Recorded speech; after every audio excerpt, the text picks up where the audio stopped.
बहुत समय पहले राजस्थान की गर्म रेत और ऊंचे किलों के बीच एक वीर बालक जन्मा, जिसका नाम उड़तीराज चौहान था। बचपन से ही उसकी आंखों में साहस और दिल में अपने देश के लिए अटूट प्रेम था। वह रोज सुबह सूरज निकलते ही अपने गुरु से घुड़सवारी, तलवारबाजी और धनुष चलाने का अभ्यास करता और शाम को गांव के लोगों की मदद करता। उसकी सादगी और बहादुरी देखकर बुजुर्ग कहते थे कि यह बालक एक दिन बड़ा होकर महान योद्धा बनेगा। समय बीतने के साथ उड़तीराज एक निडर और समझदार योद्धा बन गया।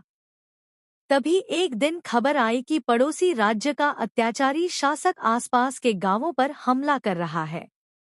लोग डर और चिंता में डूब गए, लेकिन उड़तीराज ने सबको हिम्मत देते हुए कहा कि जब तक हम एकजुट हैं, कोई भी हमें हरा नहीं सकता।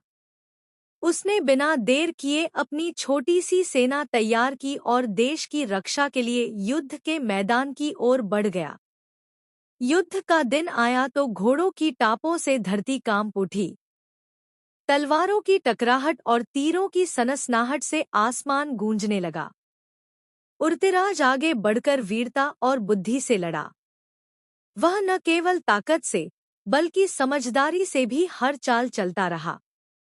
उसकी बहादुरी देखकर शत्रु की सेना का मनोबल टूटने लगा और अंततः अत्याचारी शासक पराजित हो गया।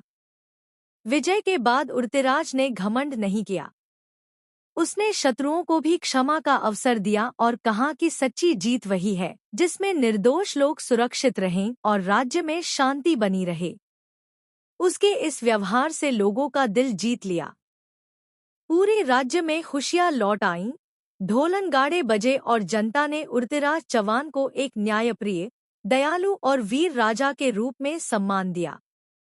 उसकी कहानी आने वाली पीढ़ियों के लिए यह सीख बन गई कि असली वीरता तलवार में नहीं, बल्कि साहस, एकता और करुणा में होती है।